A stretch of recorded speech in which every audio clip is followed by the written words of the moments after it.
आज की इस कक्षा में हम कारक और उसके प्रकार को समझेंगे। हिंदी व्याकरण में कारक क्या होता है, यह कितने प्रकार के होते हैं, इसकी पहचान क्या है, सारी जानकारी आज के इस सक्षमता क्रैश कोर्स के हिंदी की कक्षा में देंगे। आइए हम शुरुआत करते हैं आज के वीडियो की। लेकिन अगर आप हमारा क्रैश कोर्स परचेज करना चाहते हैं तो आप हमसे संपर्क करें। हमारा संपर्क सूत्र है 7631314948। आज हिंदी व्याकरण के बहुत ही इंपॉर्टेंट टॉपिक को हम पढ़ने जा रहे हैं, वह है कारक।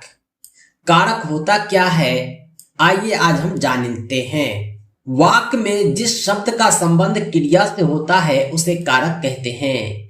यानी कारक जो होता है एक ऐसा शब्द होता है जो क्रिया से संबंध स्थापित करता है काम करने वाले से। इन्हें विभक्ति या परसर्ग बाद में जुड़ने वाले भी कहा जाता है, क्योंकि ये जो होते हैं एक छोटे से शब्द होते हैं जो अक्सर बाद में जुड़ते हैं, जो विभक्ति कहलाते हैं। ये सामान्यतः स्वतंत्र होते हैं और संज्ञा या सर्वनाम के साथ प्रयुक्त होते हैं। यानी ये पूरी तरह से स्वतंत्र होते हैं और संज्ञा सर्वनाम के साथ जुड़ जाते हैं। हिंदी में परसर्ग प्रत्ययों के विकसित रूप हैं। हिंदी में 8 कारक माने गए हैं जो निम्न है। यानी ये कारक जो होते हैं कुल 8 होते हैं। और कौन कौन से हैं आइए हम जानते हैं। सबसे पहला कारक है कर्ता कारक। कर्ता कारक का अर्थ क्या होता है और इसकी पहचान क्या है, आइए हम जानते हैं। वाक्य में जिस शब्द पर काम करने वाले का बोध हो उसे कर्ता कारक कहते हैं। कर्ता का मतलब ही होता है काम करने वाला, यानी ऐसा शब्द जो काम करने वाले का बोध कराए वो कर्ता कारक होता है। जैसे राम ने श्याम को मारा, इस वाक्य में राम कर्ता है और मारा क्रिया है, यानी काम करने वाला राम जो है इसका बोध कौन करा रहा है, ने शब्द करा रहा है। यानी ने शब्द की वजह से कर्ता और क्रिया का संबंध है। राम ने श्याम को मारा, इसमें कर्ता कारक ने हो जाएगा, इसलिए ने की पहचान कर्ता कारक के रूप में होती है किसी भी वाक्य में। अगला जो कारक है वो है कर्म कारक। यहाँ कर्ता ना होकर कर्म पर बात होती है। कर्म उसे कहते हैं जिस पर क्रिया का प्रभाव या फल पड़ता है।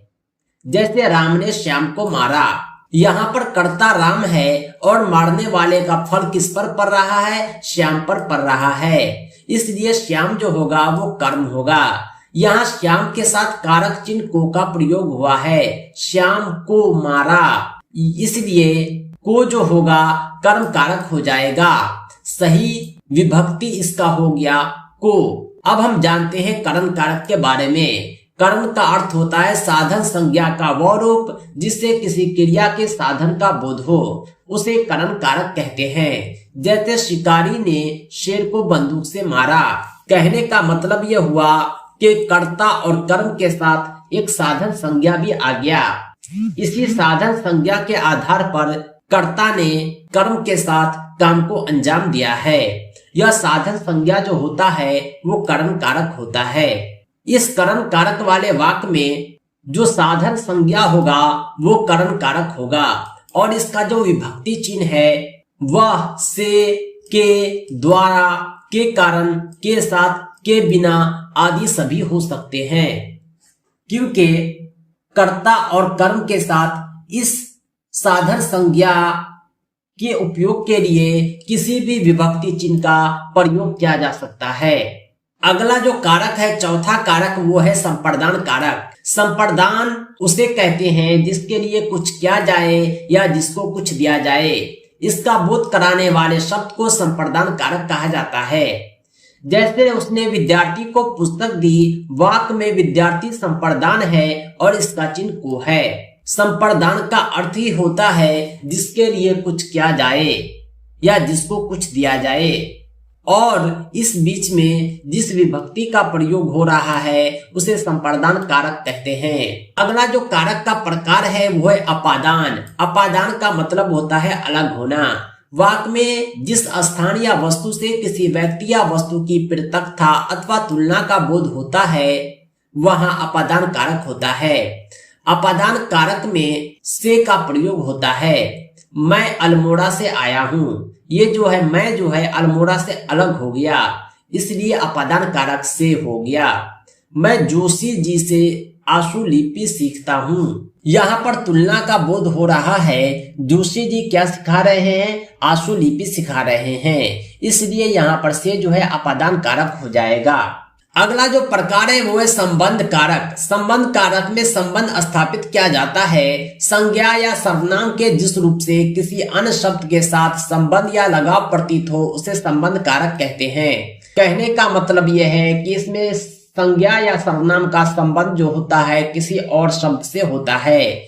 इस शब्दों के बीच में जो विभक्ति चिन्ह का, की, के का प्रयोग होता है इसे संबंध कारक कहा जाता है। नेक्स्ट कारक है अधिकरण कारक। संज्ञा या सर्वनाम के जिस रूप से क्रिया का आधार, आश्रय, समय या शर्त सूचित होता है उसे अधिकरण कारक कहते हैं।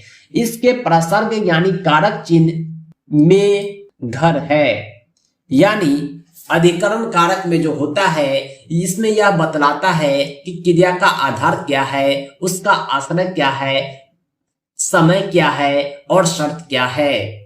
उमेश लखनऊ में रहता है, यहाँ पर आश्रय को बतला रहा है। इस तरह आप अधिकरण कारक की भी पहचान कर पाएंगे।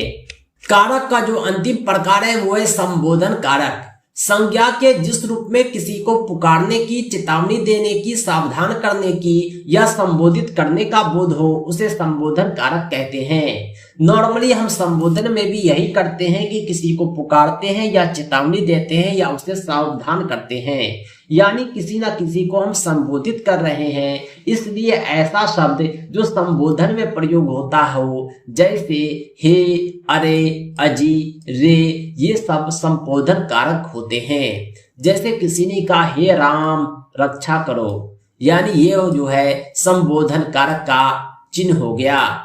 अरे मूर्ख संभल जा, ये भी संबोधन कारक है। संबोधन कारक की पहचान यह है कि हम इस सिंबल का विस्मयादि बोधक अवयव का प्रयोग करते हैं। इस सिंबल का जहां प्रयोग हो वो संबोधन कारक होता है। तो दोस्तों आज के लिए इतना ही। कंप्लीट तैयारी के लिए विशिष्ट शिक्षक सक्षमता परीक्षा कंप्लीट नोट्स के लिए आप हमसे जरूर संपर्क करें 7631314948 पर।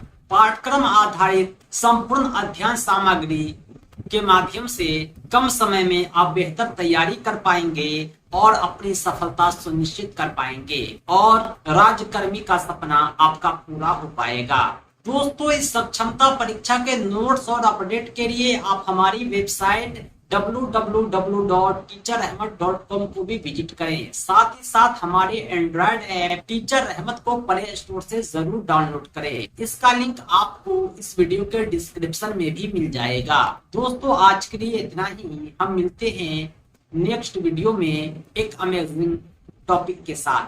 Thanks for watching. धन्यवाद।